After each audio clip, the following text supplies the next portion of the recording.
Okay, welcome and thanks for joining our session today. We are joined by General Dynamics Information Technology Director, Camille Franklin, who will be discussing best practices for creating strategic relationships in your early career.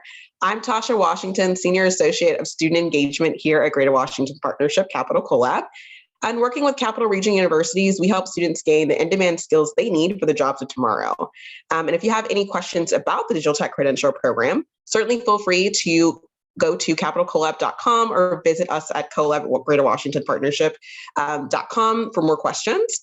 And we'd love to hear from you today during our session. So please feel free to chat your questions below and we will address those questions at the end. So I'll quickly introduce our speaker and we can get started. Camille Franklin is the Director of Talent Experience and Strategic Talent Programs at GDIT. In this role, she has oversight for early talent and diversity programs, as well as GDIT's new hire experience. She has expertise in career and leadership development, university and internship programs, and learning and development.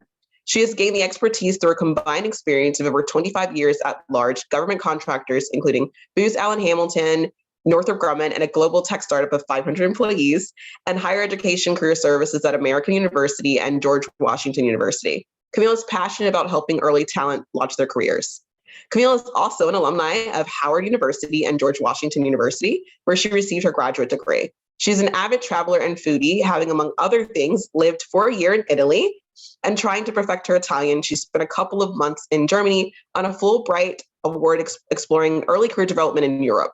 She also is the founder of Ladies of Howard University Affinity Group, a community of over 10,000 Howard women, both current alumni and students, who encourage and support each other and give back to the university and pay it forward to the next generation of Howard women via a scholarship fund. She's also the mother of one daughter, Naki, who attends North Carolina A&T University, and she and her daughter also run the food blog Chocolate City Food Tours, which you can find on Instagram. Thanks, Camille, and we're excited about this session. Tasha, thank you so much for that kind introduction. And Collab, thank you for having me today. I'm super excited to be here and talk a little bit about strategic relationships. So I'm going to jump right in for the sake of time. So let's take a look. All right. I wanted to start by just talking a little bit about why relationships are important in the world of work. And really, relationships help us do great things. That's why they're important. There's research out there that shows that productivity rises when employees feel connected at work. 63% of employees who feel socially connected to their peers and teams are more likely to maintain or improve productivity on tasks when they're working remotely. So essentially, being connected and having strong relationships makes us a stronger employee. And that's one of the things that organizations like GDIT is always interested in, making sure that our employees and workers are bringing their best selves to work. The other research shows that happiness is correlated with relationships as well. Again, thinking about the workplace and getting those relationships in place before you land your first job, they say that 30% of employees who have a close friend, 30% of employees say they have a close friend at work, and those employees are more likely to be rated as high performers by their managers. So again, just another thing that ties together relationships and happiness in being your best self at work. So there's lots and lots of research around why relationships are important from a career development perspective. If you think about where you all are being early in your career and thinking about that transition that you're going to have to make from college to the workplace, relationships are critical in finding that first job. I think you guys already know that most jobs are not found on job boards. They're not found on LinkedIn or things like that. They're found because someone tells someone else about a job. And often that someone is someone who works in an organization. So being able to develop and cultivate as many relationships as you can now will help position you better when it's time to find that first job opportunity. All right, so I want to also just talk a little bit about the different types of strategic relationships. There are lots of them. I'm going to just run through each of them and kind of come back and talk about each of them a little bit more in detail. There are buddies, there are mentors, there are best friends, there are managers, there are clients, sponsors, affinity groups, and then what we call a board of advisors. So buddies are someone that they're similar to a mentor. So if you think about having a mentor where you are right now, a mentor is really someone that you can talk to, who's going to provide you guidance, who you can ask questions about their career, who really is someone who you may aspire to be in a similar place at some point in your career. A buddy is a little bit more casual than that. A buddy is someone who is going to be very close in age to you, again, who's probably working in either a job or in an organization that you're interested in. But the difference really between the buddy and the mentor is that the buddy relationship can be very casual, whereas a mentor relationship is a little bit more formal. Now, mentoring relationships can generally develop one of two ways. A lot of times, you'll hear about mentoring programs where you are matched to a mentor. So that's one way. The other way that mentoring relationships can develop is more organically, and that is through you meeting people, which we can talk about networking, but essentially you meeting people and finding a shared connection with someone that sparks this relationship that grows into more of a mentor relationship. So all of that is to say it's within your control, even if you're not in any kind of formal mentoring program. As you go about building out these strategic relationships, you can set the intention of seeking out a mentor. Best friend, I talked a little bit about that, and that's really in the context of the work setting.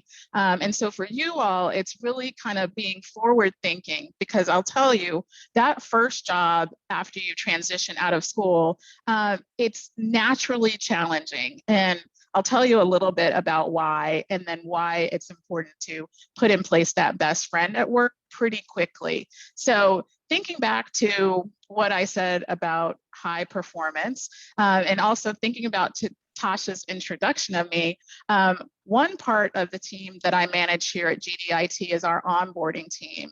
And so that's the team that's responsible for bringing on all of our new hires and helping them be successful in the organization. And we really work with them in their first year here at GDIT. I have a lot of experience in what we call onboarding. And one thing that onboarding research shows is that when you first come into an organization, there's a natural honeymoon period. Like, you are going to love everything about where you're working. It's going to be wonderful. You'll be meeting new people. They'll love you. You'll love them. But right around the 6-month mark is something that we call the valley of despair. It's a natural part of that first year experience where you kind of come off of that high of the honeymoon period, and you kind of start to think, okay, am I in the right place? Why am I here? Maybe a little imposter syndrome, like, did they make a mistake hiring me? I don't know what I'm doing. That's when that best friend relationship at work is critical. And the best friend is really, it's like that buddy, but buddies, tend to be, like I said, extremely casual, but sometimes buddy relationships are situational. A best friend relationship at work is that safe space, that person that you can go to and really share things that you may not want to talk to your manager about, or you may not want to talk to other colleagues. So getting that best friend in place, research has shown that helps new hires better navigate that valley of despair and then come back out on the other side and excel in their work. So keep that in mind as you start thinking about that transition from college to work. All right, manager leader, again, even in internship programs, your manager is going to play a key role to your success. And that's why I include it as a strategic relationship. One is your manager is generally the person who is responsible for tasking you with your day-to-day assignment. And related to that, they're also the person that's responsible for evaluating your work in determining whether you will receive an offer to come back again as an intern if you're an underclassman, or if you'll receive an offer to come work at the company upon graduation. And so that relationship with your manager is key, because you want to make sure that your manager is an advocate for you and is a relationship that is positive.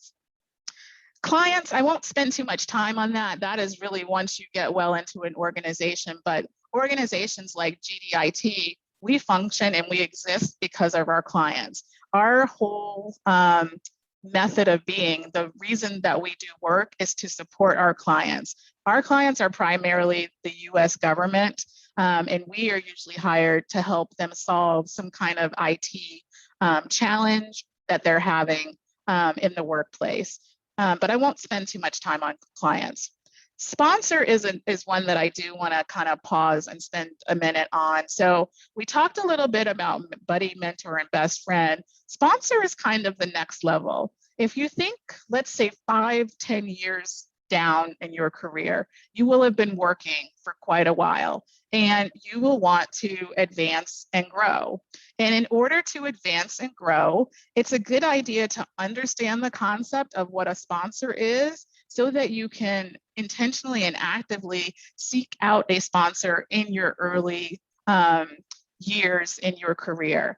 So a sponsor is like a mentor in that they give you advice, career advice. The difference between a sponsor and a mentor is, with your mentor, you can share kind of the good, the bad, and the ugly. If you're struggling with something in the workplace and you want advice, you can get that kind of advice from your mentor.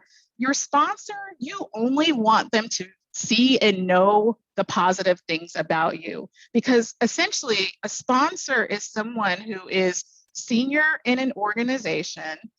So let's say director or vice president, something along those lines, who has become a champion for you. And they are the ones who have the clout and authority to advocate for you and help move your career forward.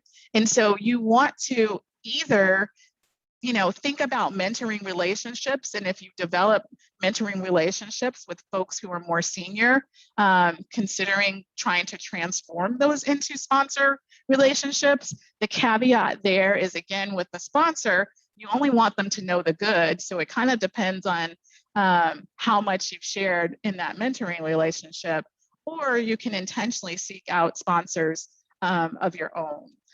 Again, your manager, which was another key relationship that we talked about, if you have a good relationship with your manager, a role that they can play is helping to kind of talk through your career direction, your career goals, and help guide you and provide advice on who might be a good sponsor, and perhaps even make that introduction. So just remember, with sponsor, that's that senior leader who, when it comes time for the leaders to close the door and talk about how people are performing and who should get promoted, that's that person behind that door that you want advocating for you. And I would say most people in the workplace, and I don't just mean folks who are new in their careers like you all will be, but people who have been in the workforce for years and decades, are not really attuned to what a sponsor is, the role of a sponsor, and the difference that a sponsor can make in your career. So I would say, if there's one kind of takeaway that I want you to remember as you launch your careers, is thinking about that role of a sponsor. Like, lots of people know about mentors, best friends, managers, clients, all of those. Not a lot of people know about sponsors. So remember that, build those relationships, and try to position yourself so that you'll have sponsors throughout your career. Affinity groups and support groups, I won't talk a lot about that either, because that's kind of specific to the world of work. But essentially, most organizations, when you join, they have what are called employee resource groups. And those are essentially, they're like clubs almost. They're folks who have formed a group around a common interest or a common shared affinity. So a common interest could be hiking. So there could be a hiking affinity group in an organization. Or Like I said, it could be around shared characteristics. And so often there are affinity groups associated with different ethnicities and social backgrounds. So for example, an African American affinity group, a military affinity group, things like that. And I want you to be aware of those because again, those are just other relationships that you can use to help anchor you in an organization, particularly when you're early on in your career. It's an easy way to grow your network of folks in an organization. And again, it could be a source for mentors and sponsors as well. Last but not least, personal board of advisors. And this is absolutely something that you can start cultivating and creating now. A personal board of advisors is they're essentially the people in your life who are going to be with you and help guide you through your career. For myself, I have a really good example. So I've been in the world of work for a little while now, but very early in my career, I was involved in a professional association because I was new to the field, wanted to learn more, wanted to develop my expertise. At my very first annual conference of that professional association, I met several different women and I pulled them together after that experience just to, have a conversation and stay connected. That has evolved to where they, after 25 years, are my personal board of advisors. It's a group of folks that I can go to. And if I'm grappling with a challenge at work and need advice, they can provide advice. If I'm considering a job move and want to get some input, they can provide advice. So again, a personal board of advisors, it could be a combination of all these different relationships that we've already talked about and kind of pulling key ones from each of those into what you call your personal board of advisors. Or it could be, a group of several mentors that you've had from different organizations. It's really individual to you, but it's kind of that team that's going to be in the background for you, helping to make sure that you're successfully navigating the world of work and being successful in your career. And I think you can create a personal board of advisors starting now because they can help you with some of the decision making that needs to go on about what internships you should take. If you're comparing organizations, if you're trying to decide what culture is the best fit for you. And then certainly when it's time to make that leap from school to work, that personal board of advisors could be critical, not just for giving advice, but for connecting you to people, helping you learn about organizations that you might not otherwise know about. So those are the main types of relationships that I wanted to make sure that you're aware of and that you're thinking about as you kind of navigate through school and make that transition into the world of work. All right, so we've talked a little bit about why relationships are important. We've talked a little bit about the who of who those different strategic relationships are. So now I want to just talk a little bit about the how of how to develop those relationships. To kind of kick off this conversation, I want you to kind of reflect on the strongest relationship that you've built so far. And it can be at school, it could be from an internship, it can be from a job. And I want you to just in the chat, in one word, describe that relationship. So your strongest relationship, if you had to have one word, ideally an adjective, what would that be? Okay, so now I've got to see if I can navigate to the chat without, let's see. Okay, I don't see any answers. So does that mean you guys don't have any relationships yet? Okay, let's think about your parents then, because everyone has a relationship with their parents. So if you had to, just whatever word pops to mind, what would that be? Okay, communication. Awesome, thank you. Anything else? Unity, that's a really good one. Maybe one more? Fun, love it, fun, absolutely. Another one to think about is trust. So if you think about your strongest relationship, there is likely a lot of trust in that relationship. And trust is not necessarily something that is automatic. And so I want to kind of talk a little bit about the importance of trust in these strategic relationships. So I'm going to attempt to show a video.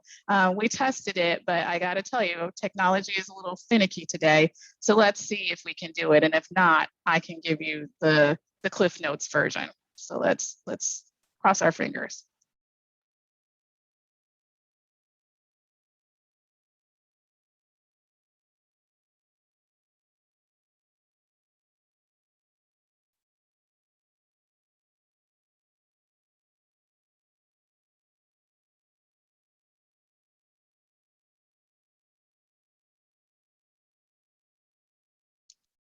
All right, bear with me. I'm going to drag it over from my other monitors.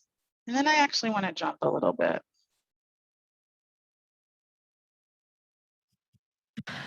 I will Hang never on. trust anyone again. 1 sec. We Thank you for closed the bearing front with door. Ellen came home from school. She was in 3rd grade. And the minute we closed the front door, she literally just started sobbing and slid down the door until she was just kind of a heap of crying on the floor. And of course, it scared me. And I said, "Oh my, what's wrong, Ellen? What happened? What happened?" And she pulled herself together enough to say, something really hard happened to me today at school, and I shared it with a couple of my friends during recess. And by the time we got back into the classroom, everyone in my class knew what had happened. And they were laughing and pointing at me and calling me names. And it was so bad, and the kids were being so disruptive, that her teacher even had to take marbles out of this marble jar. And the marble jar in the classroom is a jar where if the kids are making great choices together, the teacher adds marbles. If they're making not great choices, the teacher takes out marbles. And if the jar gets filled up, there's a celebration for the class. And so she said, it was one of the worst moments of my life. They were laughing and pointing, and Miss Balkin, my teacher, kept saying, "I'm gonna take marbles out," and she didn't know what was happening. And she looked at me, and she, just with this face that is just seared into my mind, and said, "I will never trust anyone again."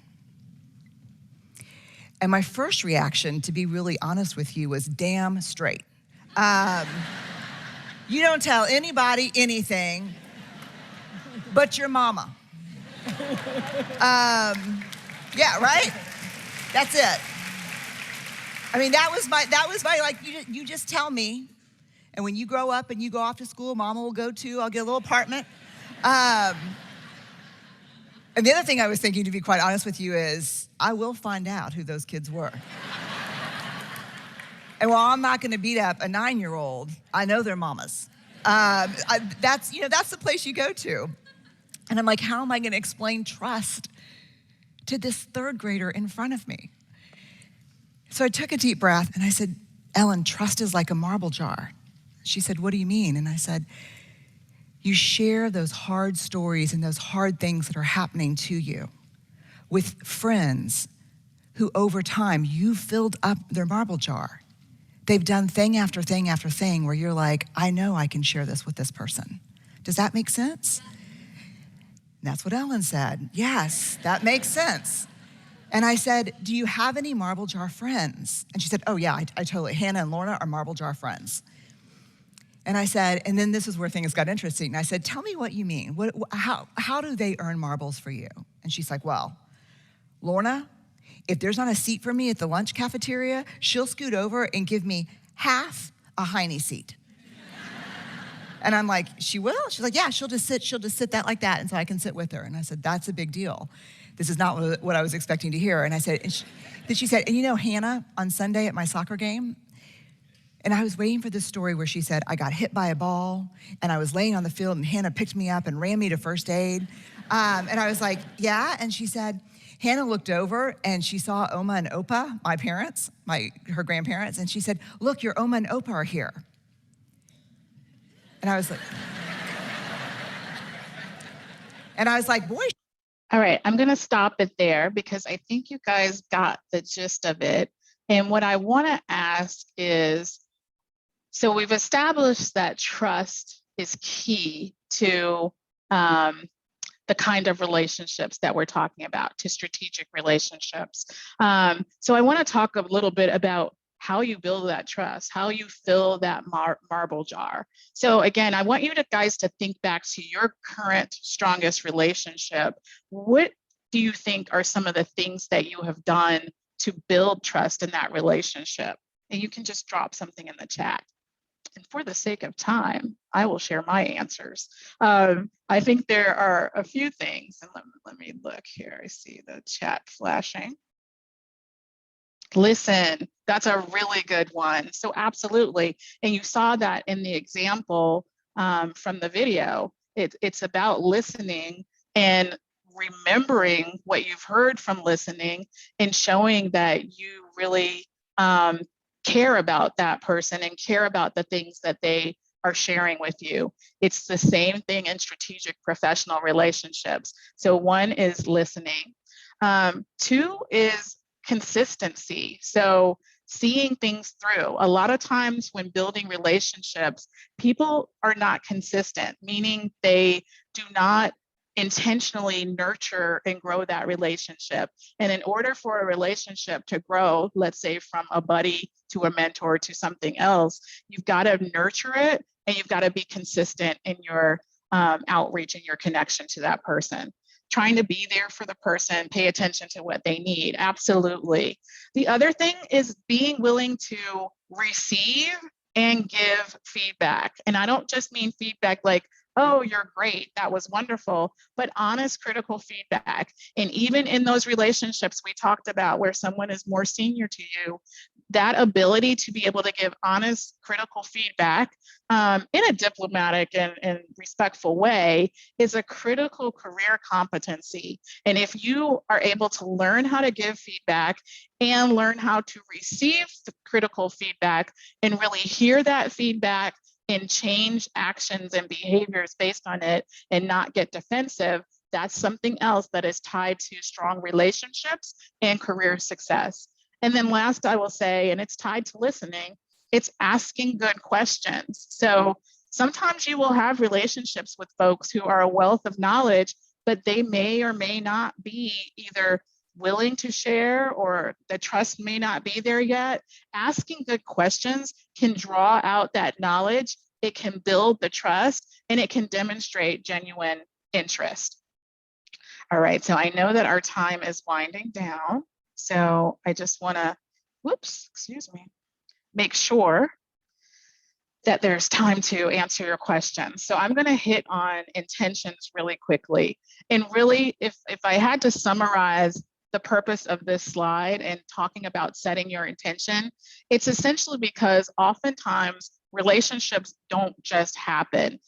Some do. Sometimes we will meet somebody on the bus and strike up a conversation and that relationship will just organically grow. But more often, you have to intentionally set out to build your relationships. And I think you guys know some of the ways to be able to do that. There are tools like LinkedIn, but just some tips for being able to kind of like establish or initiate those relationships. One is being confident. I think a lot of times folks who are in school or early in their career feel like they have nothing to offer to a professional relationship, but you absolutely do. And so be confident about the things that you've learned at school, the experiences that you've had in your life. Bring that confidence to those relationships. Additionally, I would say, when you're thinking about who to set these relationships up with, don't just go for the person that's the easiest or again, who you think is going to say the things that you want to hear. Try to really establish those relationships with people who you think will grow and who will help you grow and who will challenge your thinking and help you really develop. All right, so I'm going to just kind of skip to the questions because I know we're short on time. And if there are questions, I want to make sure that you've had a chance to answer them. There are several questions, Camille, so I can read those out to you. I love the marble jar analogy. So let's jump right into those questions now. So the first question is, how soon after you being in a position did you look for a sponsor? Well, I think the looking can start on day one. And by looking, that's really just talking to people. So right now, I mean, some of you are probably close to graduation. Some of you are probably a few years off. What I'll say right now is a lot of us are working in virtual environments. And I think in a virtual environment, people often, not forget, but don't put the same amount of energy into developing relationships. So for those of you who are graduating soon in particular, or if you're doing an internship and that internship is virtual, make sure that you're developing those relationships. And it's as simple as asking for 15 minutes to have a virtual coffee with someone. Like they can bring their tea or coffee, you can bring yours, you can connect on Zoom. And you can just do a quick, hi, this is me, this is why I'm here, love to hear a little bit more about you. So really be intentional about just having those informal kind of meetings with folks. And so the looking can start very early. And when you think you have someone who's a candidate, again, just start by having those initial kind of conversations, doing some informational interviews with them, and eventually you can ask them, and you can ask someone to be a sponsor. You can ask them to be your sponsor. And you don't have to say, will you be my sponsor? But just say, I'm looking for someone who can help guide me on my career and advocate for me and, whatever as we go along. And that's how you can initiate that relationship. Great advice. The next question is, how do you develop a relationship with an executive or director, considering they're at the very top of the ladder? Great question. That's such a good question. Can I just tell you, like, I've heard that question so many times from interns, and I'm just going to give you a secret. Our executives love interns. Like, they just love you all. So don't be intimidated by the level. A, they've all been in your shoes.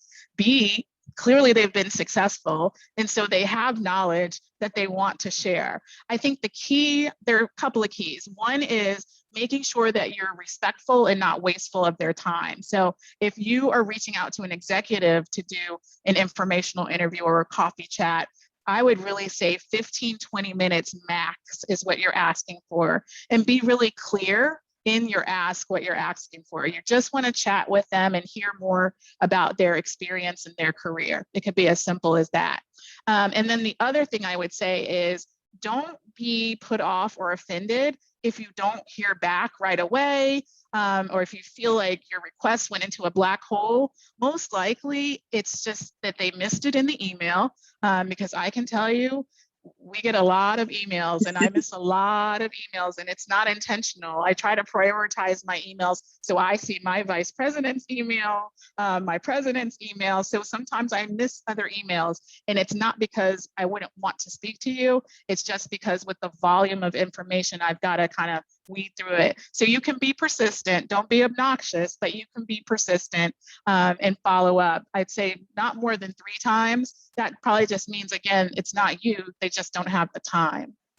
Right. Yeah, it's follow through and being intentional, as you mentioned.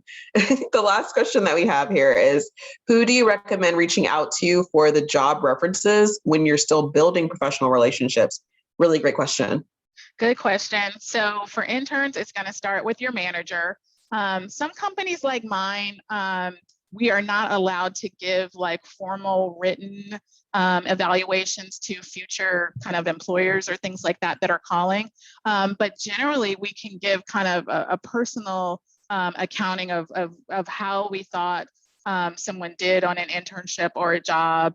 We can talk a little bit just about kind of achievements, but we're not allowed to kind of validate salary or those types of things. So again, I would just start with your manager. If you're in an internship, kind of letting them know early on what you hope to, what your goals are for your internship, and also asking them what they would like to get out of having you as an intern. And then at the end of your internship, you can kind of circle back to those things.